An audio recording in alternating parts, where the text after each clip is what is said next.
This is really about being free to create what you want your life to look like. We each are our own hero. And how do we take the challenges that come our way and see those as the birth process of us becoming heroic? Can you meet that judgment that ultimately will surface with neutrality? This is the Wall Street Coach Podcast with Kim Ann Curtin. Welcome back, everybody, to the Wall Street Coach Podcast. Lucas and I today are very lucky to have the one and only Frank Casey. Frank Casey's name is not as famous as it should be, but it's famous in my Rolodex. One of the reasons is because Frank is featured in my book, Transforming Wall Street, as one of the Wall Street 50. And his story is one of the most riveting stories you'll ever hear. Of all the people I interviewed in my book, Frank's interviews with me were the longest, over 6 hours. I got to talk to Frank about how he and other 2 and 3 intrepid men stopped Bernie Madoff. Why do I have Frank here today? I have him here because his educational background, his experience is legion, which we'll talk about. In addition to that, how he stopped, the man who created a $50 billion Ponzi scheme, even though the government and all the powers that be would not listen to him. But we also are going to learn so much about how you navigate the finance world. And that's why I have Frank here today. So I have more to say about you, Frank, but welcome to our podcast. Well, thank you very much, Kim Ann. And let's clarify a few things. If not famous, maybe I'm infamous. And second of all, you give I'm an Irishman an open microphone, it's going to be 6 hours, so be careful. An Irish woman myself, I can attest that is true for all of us Irish. We can tell a story. We can tell a story now. So of course, too, Frank, I don't want to ignore just some of what you've also done in addition to what has to be just one of the most incredible stories about bringing Madoff down. But I want to also speak to him being really an early innovator in nascent energy and financial futures derivative markets. 45 years in derivatives. Also has navigated all the risks banks take on. He's built a hedge fund tenfold to $2 billion in 6 years. Of course, now he is a fraud expert, and he's focused currently on cybersecurity, disruptive innovation, and trust crime forensics. So tell us a little bit about what you're up to now, and then we'll dive into some of the magic that brought us together. Okay, Kim. I'm shifting. I'm reinventing myself, let's say. Here I am, just about 74 in a month. And I started in this business reinventing myself from being a military officer. I was going to be career military. And back in the days of Vietnam, we were prepared to be officers. And I trained with the best to be the best and to save lives, not only mine, but my troops. And I never did serve in Vietnam, but I was trained by Special Forces individuals when I was in college in ROTC. I was their elected leader in their Ranger unit. We still get together, the Rangers, the ROTC Rangers. If I'm Penn State, we still get together and drink beer and tell lies up in the mountains once a year. So it's kind of funny. We're all falling out of shape now, but the mind's still there. I did go Airborne Ranger, and which is very elite in the military, and was going to be a career military officer. Made captain after 4 years in the infantry, and decided to leave to get into finance. And so I was what they call a regular Army officer, which means that I was unionized. Basically, you couldn't fire me unless I really screwed up. And so when they downsized the military, I was in a protected position, and to give up your career and resign your commission was just unfathomable to most people in the military. But I did it because Merrill Lynch had run a one-page ad. Now imagine this, in the bottom of the 74 bear market, from 69 to 74, probably 50% of the stockbrokers in the United States got wiped out. Okay. And Merrill Lynch opens up does a full one-page ad, a full-page ad in the New York Times Sunday edition. And I'm sitting in my bachelor officer's quarters as being reassigned from Germany to Fort Devens, Massachusetts, to join Special Forces. And I pick up the Times and I started looking at it. And basically it said, if you qualify and we hire you at Merrill Lynch, and you last 3 years, we'll put you in the top 0.1% of the earning power of the United States. Wow.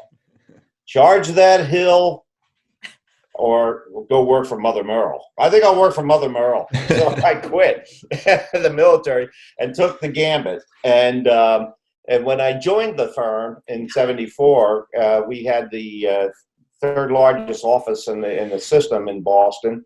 And I asked some of the older people out of the 70 people in the office, I said to one of the oldest ones, I said, hey, what's it like here? And he says, well, let me show you a ledger. And he took a ledger out of his desk and he was laughing. And he had a whole bunch of names, 70 names on it. And they said, these are all the recruits that we've brought into the firm over the last 3 years and have fired. 70 out of 70, 100% turnover. And I said, my God, I got to figure out something that's going to differentiate myself because I can't sell, ice to the Eskimos. I mean, I'm not that good of a sales guy. So the options market just started trading on equities. I mean, it used to be the over-the-counter market back in the old days, and some of your traders will understand that. But it became a listed item on an exchange, and everything was standardized except for price. So in either case, I made myself a de facto options expert at Merrill Lynch, self-declared. I studied everything I could get my hands on. They put together a magazine called Options Alert to educate their brokers and their clients. I got on that editorial board. I did the commercial for Merrill Lynch internally. They had a film studio that was probably would rival ABC or NBC. I mean, it was just an amazing experience. I'd fly down to New York from Boston. They'd put me on a helicopter and fly me to Wall Street. I mean, the ego was just so big for a guy that was making zero money. Because when I joined Merrill Lynch, they said, you know what, Frank, you don't know how to sell, so we're not going to pay you anything. And I said, okay, fine, I'll work here for free for 3 months. And then you tell me what you think I'm worth. Wow. And so they came around 3 months later and said, what do you want? And I said, I don't know. What's the minimum salary that, I don't care. I'm going to be working on commission. So I built a business, but I became an expert in equity options. And then I wrote a paper, a 2-pager, 3-pager, I can't remember, to the regional director on the East Coast. And I said, listen, there's a big wave of inflation coming, and you better start a commodity trading operation to hedge corporate risk. And they said, wow, we've tried that 3 times and never been successful. I said, okay, fine, I'll do it. And so I gave up my book of business and started over again in November of '78. And started the regional trade units, which I named, and we hired 6 brokers, and we started prospecting. And my first account was Digital Corporation, which was a computer company, and hedging the price of gold, which they used in solution form for the conductivity and corrosive resistance of those printed circuit boards. And so in either case, I then got into energy markets. It was the beginning of the energy markets. I mean, I started trading heating oil back in 1978. It became 90% of my book. I taught oil companies how to hedge and arbitrage. I was arbitraging at 4 a.m. between London and New York's on the oil markets, and I was having a blast. One phone in each ear, and the hello London buy, Chicago sell. And so I was having a blast, and at total risk. I mean, it had stresses on the family life, and I was married at 19, had a kid before I was 20. I was a rebel. I was kicked out of the house at 19. So I always worked 40 hours a week minimum all through my 4 years of college, and I was in the ROTC and everything else. So I had to learn to become extremely efficient at my time allocation and my use of people. And I used to bartend basically because that was my social life in those days at Penn State. But in either case, I moved again and reinvented myself in 1982 Merrill Lynch was slow on the pickup of bank risk management, and I got job offers from the chairmans of Bear Stearns and Prudential Beige.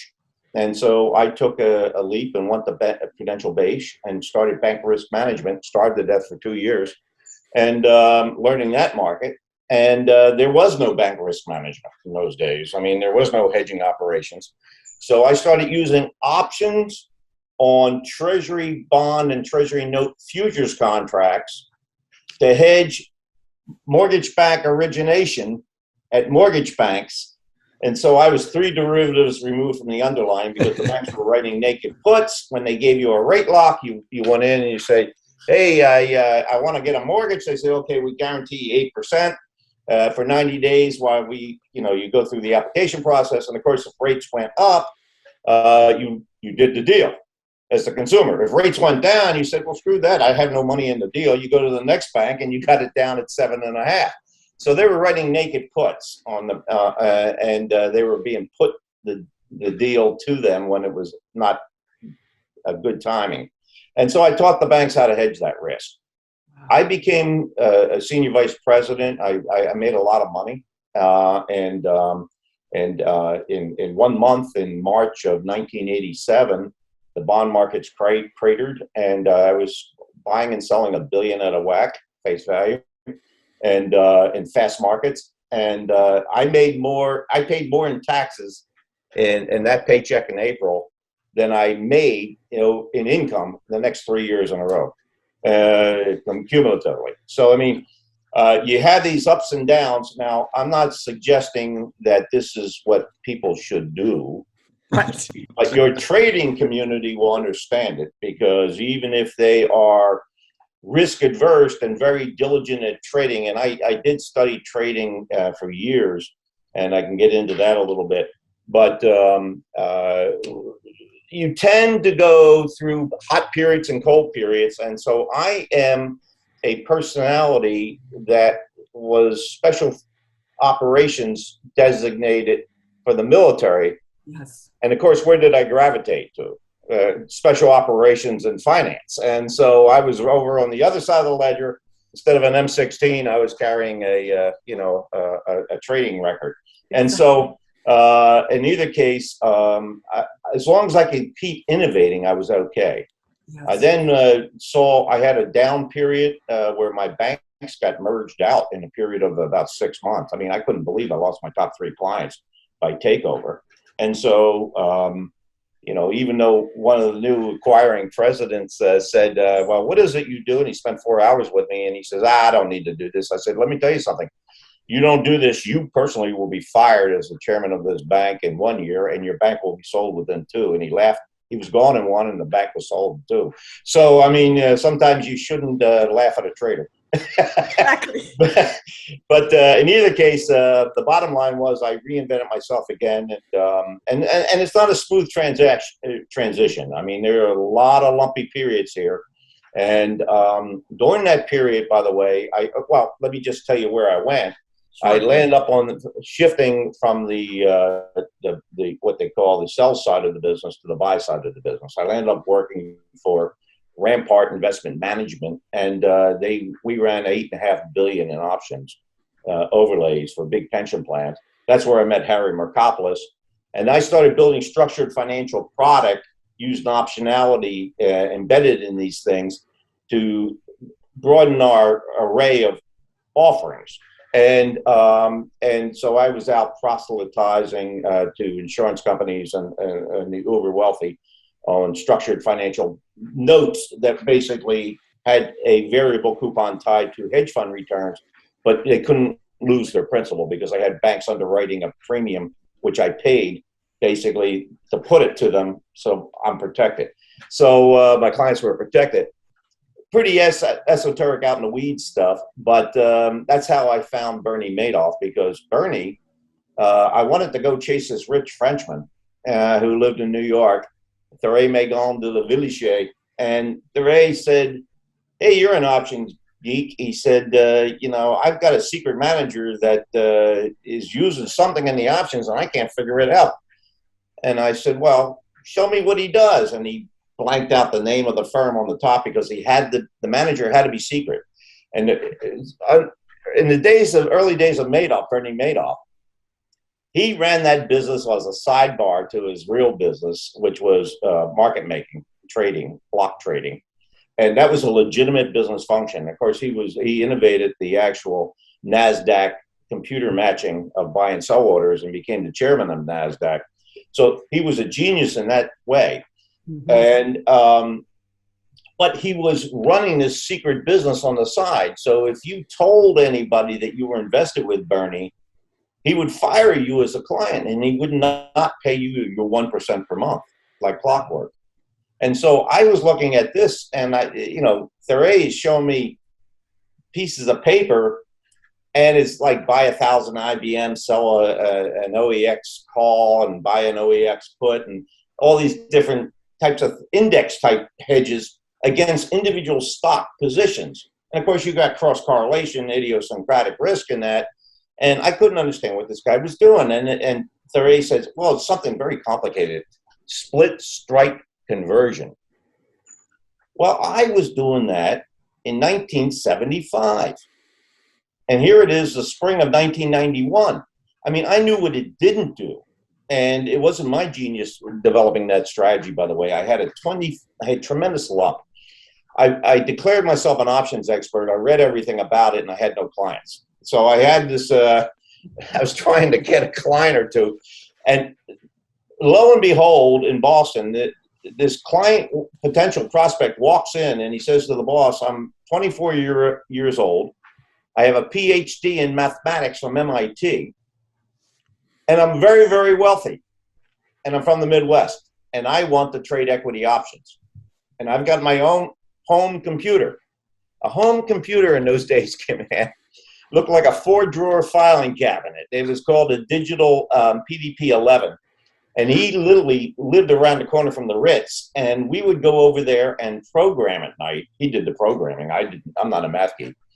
But I would do a data dump of all my vast knowledge of 6 months about the options market. And we would come up with strategies. And we were doing covered calls, buy the stock, write the call at the money or out of the money, away from the stock, 10 to 15%. We would buy, and then we realized, markets go down, so we better buy puts. Well, there you go into the split strike conversion. You buy a stock at 100, let's say, you sell a 115 or 120 call, and they pay you a point and a quarter for that, or a point and an eighth, and then for 3 months out, and then you buy a put, also 15% under the money at 85. And so the put costs a little bit more than the call because of technical things like skew.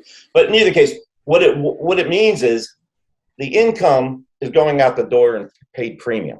So you're left with this stock at 100. The only way you make money is if that stock goes up. And here's this secret manager basically saying, I'm going to take 30 to 35 of the biggest stocks out of the top 100 biggest stocks in the market. And they correlate the index, and these individual groupings of 30 or 35 stocks correlate about 98% to one another. And the day that I buy these 30, 35 stocks, they're no longer going to correlate, because if the market goes down, I don't go down because I'm hedged. Well, that's a bunch of bull, because you got a 15% variance either side of the market. So if the market drops 15%, guess what? You're down 15%. And you didn't make enough on your put. You just break even at that point. So I knew the whole thing was bogus instantly. And in that moment, you didn't even know who it was, right? No. But I did something, Kim Ann, I did something a little untoward. He took me into the back office, Terry, and he was having clerks. He had 3 clerks, and they were typing into a computer, looking at these transcripts, these daily pieces of paper that he was getting on these trades, and they putting them into a computer. And I said, well, Terry, what are you doing this for? He says, I'll be honest with you. He says, I want to make sure that my clients get everything they're entitled to. So I want to make sure on the monthly statements, and I compare my runs on the computer here to the monthly statements to make sure they don't screw up. And the second thing, he says, I'm trying to reverse engineer because this guy's uncanny. He buys before the market goes up and he sells before the market goes down. I've never seen him wrong. And I said, bullshit. Did you say that out loud? No, to myself, but I should have said it out loud. But what I did do is when Thuray turned around to give orders to somebody, I spun a piece of paper on a clerk's desk so I could see the name. It's cheating, but it said Bernard Madoff Securities. I didn't even know who the guy was because I come from the derivatives world. And so Bernie Madoff was big as the chairman of the NASDAQ and everything, but I made sure I knew who he was before I left. And so I said to Thuray, I said, hey, if I could design a strategy using options, I mean, you're apparently investing in an options manager. And I said, by the way, these 3 clerks are doing you nothing. I would fire them right now. I mean, I'm sure they're nice people, but they're doing nothing for you. I said, you'd be better off hiring one guy once a month to come in and look at the trades on the monthly statement and see if any of the pricing is out of the actual range of trading on any given day. Do spot checks. That's the only way you're going to find if that's a fraud or not. I said, because what you're doing and you're telling me, I said, well, wait a minute. If I was running this strategy, I'd be charging you 1% plus maybe a fifth of the profits because it's a hedge fund strategy. I said, what do you charge? He goes, oh, no, this secret manager does this ancillary to his regular business. He's happy with the commissions. Well, first of all, they don't charge commissions when they're market makers, but it doesn't matter. So, I mean, he had some technical advantage, supposedly, the secret manager. I said, well, who's getting the 1 and 20? He says, well, I charge the 1 and 20. He smiles. I said, well, where are you getting your clients? He says, I give a retrocession to the private banks in France and Italy and Spain and Switzerland. I said, retrocession must be French for kickback, right? I mean, this is basically what you're telling me. So you're giving them a kickback. And he goes, well, yes. And I said, fine. And he says, and they're bringing you the clients. And he goes, yes. And I said, and then I invest with the secret manager. I said, sounds like a pretty damn good idea. I think that's called a feeder fund. And it's legitimate, but, you got to be careful, Terry. I smell a rat here. And it doesn't jive. I said, but listen, if I come up with a competing strategy, would you give me some of your money? He says, oh, absolutely. I need to diversify. This is the spring of '99. I said, how much money do you have with the secret manager? He says, $320 million. Now, let me put that into perspective. In those days, if you're an allocator, pension fund, money manager, or managers, it doesn't matter what, just like your traders. A good trader doesn't put 100% of their book down on one trade, right? They put 5 or 10% book down. And the same thing with allocators. They don't normally put down more than 10% of whatever the manager's already running. So if they're running 100 million, they might give them 10 million. Mm-hmm. Why? Because of the risk of a blow up, and you don't want to be painted on the front page of the Wall Street Journal that you own a big piece of that guy's butt when he went down the tubes, right? Because you're fired. And so you don't get to run the pension fund of XYZ any longer. So I just took $320 million and multiplied by 10. That's $3.2 billion. And then I said, well, let's put that into perspective. The biggest hedge fund managers in the world at that time, the Soroses, the Trouts, the Tewksburys, they were running $2 billion or less. So now you got a guy that's running $3 billion plus, that's a secret manager using a strategy that makes absolutely no sense to an options guy. Something smells. This is a fraud.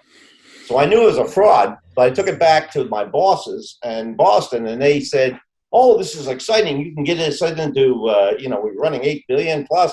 We can get into the big banks in Europe and the private wealth management arenas. And I said, oh, absolutely, but I've got to come up with a competing product. And let me tell you, this guy's bullshit because he's not doing what he says he's doing. I don't know what he's doing, but, I've got to compete with this guy. They said, well, let's take it down to Harry. He's a math geek. And Harry Markopoulos. And when he first met me, he didn't really like me because he doesn't like sales guys, these purist math geeks. And so he was a forensic accountant and a math geek and a derivatives expert. I mean, Harry's a mind. I mean, we can go into Harry later, but Harry's a mind. And so I take it to Harry, and I swear to God, this is no exaggeration. He's standing there with the bosses, and he's looking at this piece of paper with the monthly returns coming off of Thuré's account over the history of a couple of years. He goes, Frank, come on, you're an options guy. You know this is bullshit. I said, well, of course it's bullshit, but what is it? He says, I'm not reverse engineering it. It's a fraud at the face of it, and it's probably a Ponzi scheme. I said, oh, don't use that word Ponzi. He says, why is that? I said, this guy's the chairman of the NASDAQ. And I said, he's a big dog on Wall Street. You don't call this guy a fraud, let alone a Ponzi scheme, without having some facts, because we're going to get our butts fired and then a ringer, and we'll be sued. And so he says, well, go, I want to take it to the SEC, so go get more information. So I did. And just to wrap up that end of the story, about 6-9 months later, I got a phone call unsolicited from a wealthy family from the Carolinas, and they had sold a family business, multi-generational. And they called me up and they said, hey, we're going to be in New York City. We're staying at the Swiss Hotel, Manhattan. Would you please jump on down and see us? I don't need much more of an invite than that. You got money? Okay, yeah, I'm on the plane. So I go down there, and they have these low-slung tables there with these hassocks that sit around in the lobby. So we're all sitting on one of these little cocktail tables, coffee tables, and on these hassocks. And they tell me what they're doing, and they show me the big prospectus. The prospectus is 70, 75 pages long. Now, if anybody hasn't read a prospectus, this is what it basically says for all your students out there. A prospectus is normally 70 to 100 pages long, written by lawyers for the manager, that says the manager can do anything to anybody, anytime, anywhere in the world, using any instrument. That's what a prospectus says, right there. It's written for the manager's protection, not for the client. So what you do is you just skip the whole thing. You can take that whole section called disclosed risk and throw it in the trash, because it's all been lawyered up. So what you do is you go right to the back of it. And he had 2 managers that they've allocated to with their fortune so far. Manager A, unnamed, was an also-ran using an option strategy. That I understood. Manager B was moving from the lower left to the upper right on a 45-degree angle of return with 0 downside blips. And I said, Manager B, Bernie Madoff. Who told you? They said. I said, don't worry about who told me. They said, don't tell anybody we told you. And I said, I know. If the word gets out, they'll fire you as clients. You won't get your money back. Can you use this guy in our investments? How long have you been investing? I asked. They had about 5 years. Yeah. I said, well, that's bigger than, in my mind, than Thuré. So I'll go take this back to Harry. I said, oh, sure. Let me have a look at this thing. I'll put it inside of my structured notes if it's worthy. And so with that, I brought it back to Harry. He says, okay, fine. We're going to model it now that I've got these returns to benchmark against. And he created a model. You basically randomly take 25 to 35 stocks on any given moment from the top 100 stocks. You write some calls, you buy some puts, and you run it Monte Carlo simulations. You run it every way possible. Bottom line, he comes back to me a couple hours later, about 4 hours later, and he says, Frank, you want to know what it produced? I said, I sure do. And he says, the Treasury bill rate of return. And T-bills weren't earning 1% a month. No. And in actuality, Madoff had him deliver 16%, right? Because he was paying Thuré 1% off the top at 1 in 20. So 16 minus 1 is 15, and 20% of 15 is another 3. So that's 4 off the top. That's 12, 1 a month. And so basically, Madoff's paying out 16 to 18% on the money. You better have a hell of an edge. Each one of your traders will know this, on a diversified portfolio of risk assumption to take on idiosyncratic risk and make yourself 18% per month or 16% a month. You've got to really have some inside. And I didn't see it. Harry didn't see it. He took it to the SEC. They didn't know what the hell he was talking about. And in Boston. And then they packaged it up and said, we're putting a letter on it. We're sending it to New York because Madoff's in New York's territory. That's their problem. You'll hear from them. We never did. And so then we shook hands because I wanted to, and Harry wanted to take Madoff down. It wasn't because he was probably running 3 to 4 billion but we knew he was a cancer. But it wasn't from a social do-good point of view initially. I needed to get Therese Megans de Villiers' money. Yeah. And I couldn't get his money competing against the fraud. Because if I put up a number of 1%, Madoff just makes up his numbers, put up 1.5. I mean, I can't win. So I had to level the playing field. And the only way to level it was to take him down. And that's how it started. We did think we were going to get a reward if we proved our case. But after 2 weeks, we realized there's no whistleblowing rewards back in those days. So we would be wasting our time. Yes. So led the hunt for 8+ years. Exactly. And what I want to speak to is that while that may have been your original motive to, get him out of the way, so to speak, and prove that he was a fraud for your own book of business, that is not what kept you in it for 8+ years. So no, we would have given up within 2 months because we knew we couldn't get paid. And we knew that we weren't going to take him down because these people that were invested with him, and we didn't know who was invested because they wouldn't say. So I had to go out and prospect basically. And the way I did it, I would meet you in Switzerland, let's say at a conference on hedge funds, and you'd be the risk manager for XYZ Bank. And we would be listening to some hedge fund managers spin their story. And you and I would have cocktails standing there. And I said, well, what do you think about XYZ over there? And he'd go, oh, yeah, that's pretty good. I don't know. I'd say, well, what do you know about Bernie?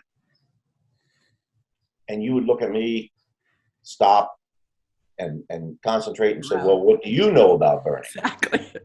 And I never had to use the man's last name anywhere in the world. Wow. Just Bernie. That was the power of this guy. So when we started digging, I got nervous because I'm saying this is one powerful dog on the street. And I'm a hunter by not physically. I couldn't kill an animal. I've never hurt a human. I was never in combat, but I'm well trained to do so. But in Germany, when I was 23 and a military officer, I became battalion intelligence and assistant operations officer. The Army came down and said, we got a bad drug problem. What can we do? And I sat there and thought about it. And I spent 1.5 years in my top secret vault, figuring out how to build frequency diagrams, PERT diagrams on flows of visitation across my Army barracks. Wow. And I then would map it out, and I figured out who was moving drugs on cash and who was moving the drugs on credit for payday. And then I went in with guns drawn, and we busted, and I got a conviction and of the biggest drug dealer in the area. So I have an instinct. Yes. And so doing Madoff was just, I never thought of it. Yeah. But I have an innate ability, I don't know why. Yeah. And somebody asked me once, well, why is it that you were a military officer, but you always question authority? I said, I always question everything. I question authority, I question religious leaders, I question everything. I question markets. Because a great trader one time taught me that good traders are seekers of the truth in the markets, but more importantly, seekers of the truth in themselves, because you cannot fool yourself, and the markets will definitely know your weaknesses. So you've got to figure out who you are before you can attack the markets. So, Yes. I in hunting, I question, and therefore I just constantly rebel. I've always been a rebel in my whole life. So I mean, that's probably why I want more special operations than anything. Yeah. And for yourself and I think, one of the things that to me is fascinating about your story is that in the face of a man being so well known, even by his first name internationally, and because he had been the chairman of NASDAQ, and because of his reputation and the players that were with him, it's such a incredible window into how stories and stories about people move the markets. So because our audience is, primarily traders and of course investors, what is it that you would recommend to anybody when they're looking they need to be self-aware? You've just spoken to that. What's another quality that helps them see or be conscious of when it's too good to be true, or when everybody's doing it? That's the power of Madoff. Everybody thought, well, the smartest people in the room are with him, in the world are with him. I want to be with him. What kept you from falling into that trap, besides obviously the wisdom of seeing that it was a fraud? Well, my first wife says it's because I don't like people, but but my second wife and her daughter say, "Yeah, no, that's a misnomer." But what it is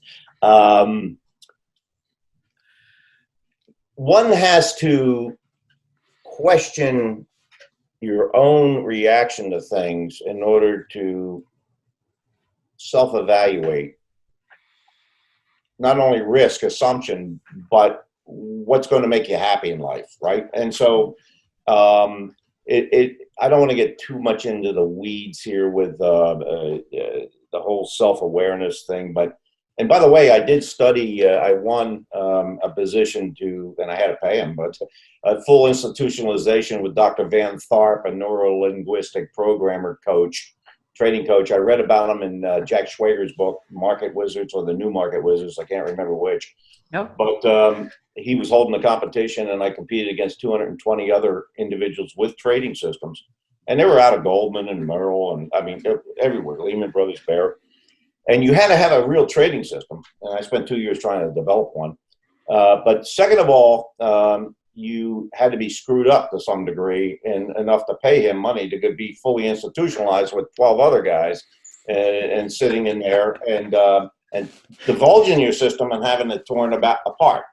And one of the things that we became the mantra of the group and maybe the end of the first week was, no matter what anybody said, we all said, it really doesn't matter. In other words, it really doesn't matter what your entry signal is. It really doesn't matter what your exit signal is. What matters is your risk assumption metric. Because I can prove to you that if I put together a bunch of traders in a room and randomly read out situations, and then we mapped the returns on those situations, even if they were winning 50% of the time, the guys, the men and women that have the risk assumptions tight, win the game. And the objective is you have to make 1.5 times what you lose. And you can win with a trading system that's producing 52% wins. Stop and think about it. So, I mean, you can tell me, because I've been around derivatives for so long, you could put me in a situation with any hedge fund guy of any ilk, and I'll tell you in a short period of time whether they can produce alpha and excess return for the amount of risk. Not just by looking at the numbers, because the numbers in the case of Madoff were totally phony. And everybody was massaging metrics, mathematical metrics on the risk assumptions and everything else, looking at totally phony numbers. One of the, I'm off the track a little bit because you wanted to talk about what's an important thing for traders to look at. What, other than themselves, it's not the news, it's the reaction to the news. Use that metric right there. For instance, we had the FOMC meeting today, and so they said they're going to curtail, they're going to taper faster than, in other words, they're going to stop buying so much and giving free lunches out to everybody. And the market, but we're going to have moderate rate hikes and down the road. So the market zoomed up off of a support zone. It'll be more important to me where it closes. because if the market then fades into the close, that's a tell. If the market stays strong and then chops sideways for several hours and then starts moving up again, that's a tell. But it's not so important what the news is. It's where the reaction to the news takes you, because that shows you where everybody's hand is already bet. Yeah. And so that's one of the things. That's cool. But go ahead. I'm sorry. I talked too much. No, it's awesome. Lucas, I'll let you ask some questions if you have any. Yeah, sure. I guess one of the things that I want to know is if you even know, but what do you think was driving Bernie Madoff to it? You know, he's seen a lot of success. He's continuing to have success. What is there something behind wanting to have even more? What do you think? I have not read the book, The Match King, but it had to do with the guy, he was a Swede, I believe, who developed the first self-striking matches back when the West needed matches that could strike on a rock or your zipper or your fly. And he wanted to remain the king of the matches. And so he buried himself in a pyramid scheme of risk, basically to stay focused on being the king. So once you're the king, you want to stay to be the king. And Madoff was the king of block trading. Madoff, when I first discovered Madoff, or found out about him, he was running 5 to 7% of the total volume of the daily stock market in the United States. That's a king. And I often said to the SEC and everybody that would listen back in the early days, once he crashed in early December of 2008, I said, if they ever find a good, clean set of books and they look at the books, they're going to find, I believe, that he was taking money from the Ponzi scheme to buttress his block trading operation, which was no longer making money because he wanted to remain the king. So the bottom answer to your whole question, Lucas, ego. Yeah.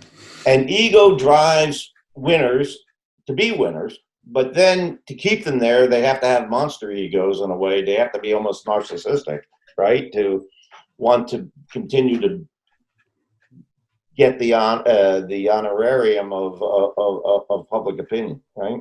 Yeah, for sure. I think what I think everyone was so shocked at was the ability to keep it going for so long. And I think the concept of how people like to be like the high school essence of the cool kid group, that is part of what I felt is simplistic, because that is kept it going, because everybody wanted to be in Bernie's fund and have. Let me give you an example. This is absolute fact. I got it right from the victim, and I feel for victims. I really do, because all Ponzi schemes are affinity frauds. In other words, you have to have an affinity to the perpetrator in order for them to Ponzi you in the first place. And by the way, that happens in social organizations. That happens in professional organizations. It happens a lot in religious organizations where you have a common belief structure. I was speaking out in the Midwest one time and as keynote on risk management or something on post Madoff, and right behind me was the head of enforcement for the FBI, and right behind him was the head of enforcement for the SEC in the region. And so I stuck around because I wanted to hear these two pundits talk about, and they were saying, as Mr. Casey said, and then the FBI guy stopped and he said, you know, I got to tell you something. We have more Ponzi schemes in this area because of your religious beliefs and your cohesiveness of your church. So what happens is that you have to have an affinity. Now, I knew of the institutional affinity fraud. The affinity fraud was the bankers making all the money on saying, oh, Bernie, you know, saying to their central banker. Now, picture this. The big international banker saying to the central banker, Oh yeah, boss. We got the assets. We know. Now they don't have the assets. It's their subsidiary in the Cayman that's got the assets. Oh, wait a minute. They don't have the assets either because their big client is Bernie Madoff, and he's demanding self-control. So he's the titular head with no checks and balances. He is the administrator. He's the custodian. He is the money manager and the trader. Whereas in Goldman or someplace, you have different Chinese walls there that basically they can't peer over. So there's a form of checks and balance in the whole operation. Yeah. So I forgot your question. Well, it's all because people. Oh, I know. I want to give you an example. Yes. So there was this victim one time, and he approached me and he said, I'm the head of the finance department at a major university. I'll leave unnamed. Okay. And he says, I lost my money with Madoff. And I said, well, what was your first common affinity? He says, I'm Jewish. And he said, I knew some of the other investors early in the game. Now, we being institutional people, we knew about the institutional fraud. I knew nothing about the individual Jewish investor community until 1 month before Madoff collapsed. And I'll tell you that story if you want. But it shocked me because I didn't realize how broadly he was scamming his own people. And so anyhow, this finance professor says, I found him through my own due diligence in the process of following finance early in his development, and I gave him money, Madoff. Wow. And after a while, several years, he says the returns were great. He says, I became very nervous. This can't be. It's too good. So I demanded to cash out, and I got my check promptly. And he says, I cashed my check, and I sat there, and wow, and then more people that I knew were getting invested with Madoff. He says, geez, maybe I'm missing a good thing. So he says, well, I'm smart enough. What I'll do is get back in, and I'll ride it until that point that I can get out, and I won't lose my money. So he gets back in and with more money than he had originally invested, plus his profits. He follows that for a couple of years, he says, and he gets extremely nervous because the markets are getting very hot and skinny risk premia in 2005 and 6. And so he cashes out. And Madoff's people call him up and said, you've cashed out twice. We'll let you back in one more time, but no more. You don't get the cash. If you cash out the third time, you're never getting back in. So he says, okay, I'm sitting there with my cash, and now everybody's in. And they're all, remember, knocking the ring like they belong to the Dakota Club, Flash Gordon or whatever it was when we were kids. Exactly. I was a kid. But, they all were members of the secret club. And so he said, oh, my God. He says, I went in with everything, including my kids' educational money. Oh, God. Because I lost it all. So you can be an expert in an area and overcome with greed and peer pressure. And for traders, the worst thing they can do is talk to one another. If there's a peer group of traders, I like to listen to them because they give me ideas. And some traders are just so friggin' brilliant in the way that they look at everything. Stedelmeyer's work on volume and price and all of these other oscillators and so forth. And some guys get it down to, some men and women get it down to a trading system where they can make a living off of it. And I'll watch them for a while, but what I've learned to do is just take it in and do my own thing. And by the way, I'm a world's worst trader because I have an aggressive personality, and you're supposed to be Zen. You're supposed to say, oh, there's a leaf floating down the riverbed, and you're like that. That's the trade that went off to the side or whatever, and you're supposed to feel good about yourself. You knock me down, I come back up with and want to fight. And so that's the wrong problem. That's the wrong solution to my problem.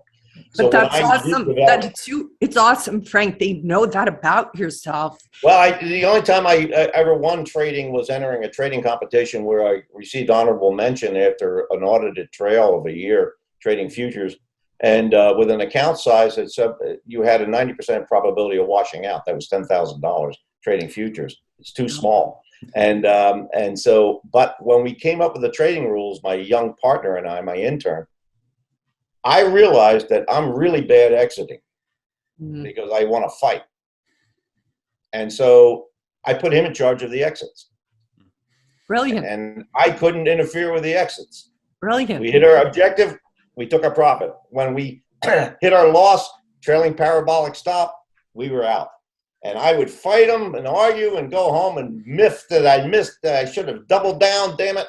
And the damn trade would go his way. I mean, it would keep on falling. And that's And so I realized, I know what my sickness is. And so my sickness is I'm a fighter. Well, I'm sorry for your trading account, but I'm grateful for the world's trading account, because the whole world would, the whole system would have collapsed if he got to keep going. He was cancer. He was a cancer, and we were worried about him collapsing the whole system. We got it bass backwards. The system collapsed in 2007 because of all of the over-levered banks at 50 times the risk premium, and I'm sure SPVs and everything, crazy stuff.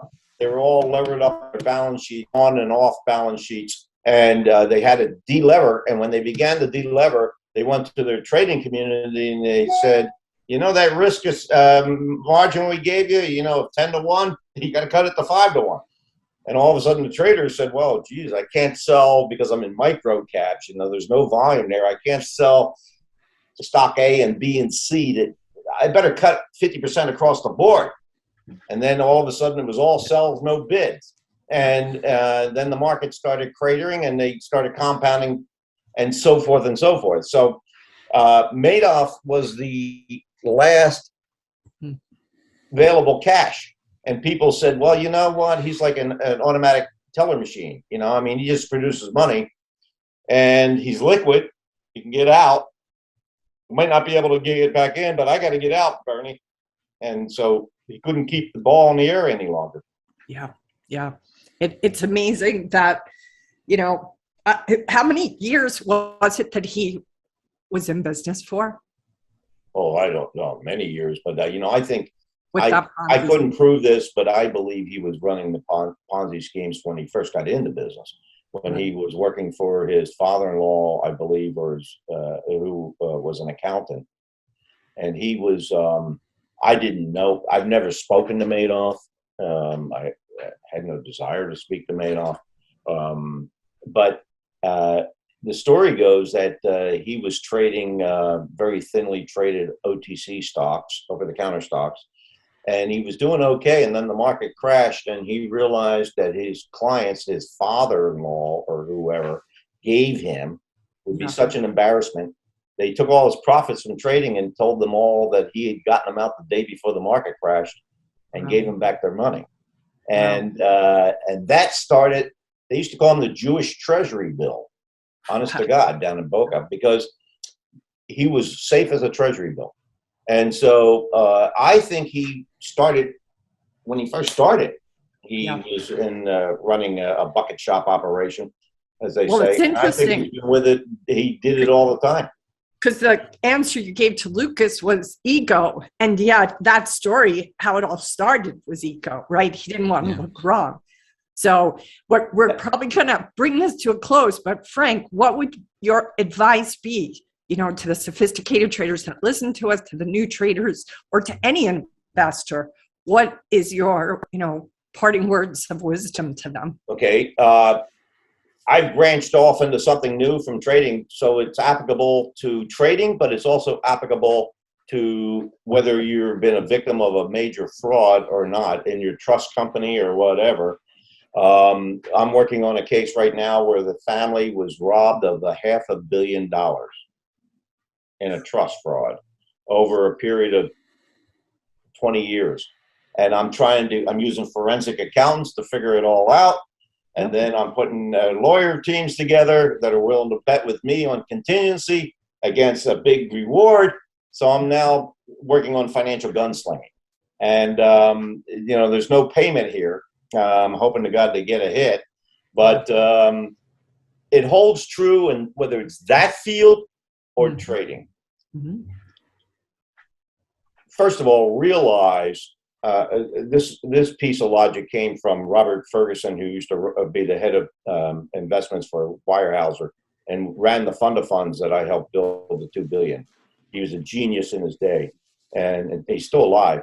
But he said, Frank, no matter what the strategy, a hedge fund makes its money by finding an inefficiency in the capital market structure somewhere in the world and exploiting it.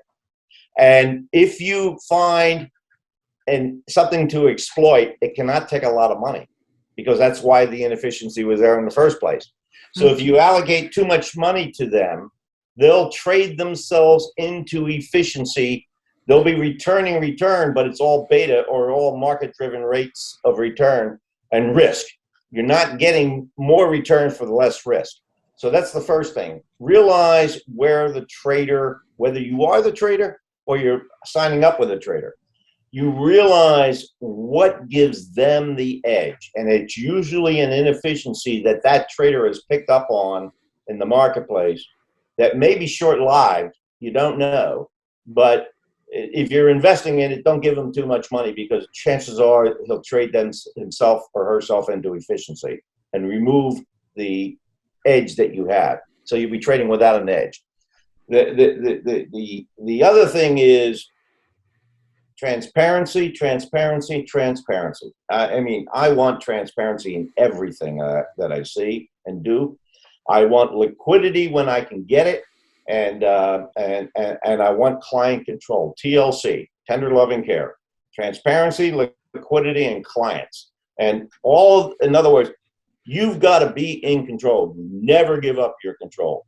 And I don't believe in giving up my mind to another human being who's going to counsel me and run me like a robot. I just don't. I can't go there. I can take advice from a trading coach. I can take advice just like a pro athlete will take advice from a coach, or a golf pro has a coach, right? And it doesn't mean the coach is the best trader or golfer in the world, does it? It means that they know how to do it. They've studied it. And so you need to have that mirror against which to reflect where somebody's telling you, Frankie, you're screwing up again because you're not doing it the way you're supposed to be doing it. So you get a good coach, whether it's your spouse or somebody, you find out, you stick to transparency, liquidity, control, truth in everything. Because if you don't know yourself and you can't be truthful with yourself, you sure as hell aren't going to be truthful to the markets and figure out the inefficiency in the marketplace that the trader is exploiting, so you understand it. It's got to make sense. Simple words, but profound words. Frank Casey, thank you so much for coming on our podcast. Man, my pleasure. Lucas, nice meeting you, and the continued success to both of you. Thank you. Thank you so much. This has been the Wall Street Coach Podcast with K-Man Curtin. You can find out more about her and her team online at thewallstreetcoach.com. If you've enjoyed this podcast, please consider leaving a 5-star review on iTunes. Thank you for listening.